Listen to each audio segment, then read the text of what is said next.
আজকে দেখুন আমি র্যাডিশ ফ্রাই করছি। র্যাডিশগুলোকে ধুয়ে তাকে কুচিয়ে নিয়েছি গ্রেটার দিয়ে। আজকে এটা ফ্রাই করব।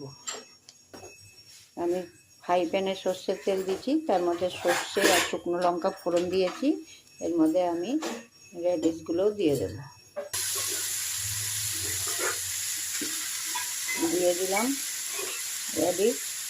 এবার এটাকে ভাজা করব। এটাকে মূলো ফ্রাইও বলে, মূলো ভাজাও বলে, আর র্যাডিশ ফ্রাইও বলে। এটাকে ফ্রাই করার জন্য আমি 1 চামচ চিনি দিয়েছি, 1 চিমটে হলুদ দিয়েছি, আর পরিমাণ মতো নুন দিয়েছি। এটা দিয়ে এখন ফ্রাই করব। দেখুন আমার মূলো ফ্রাইটা হয়ে গেছে।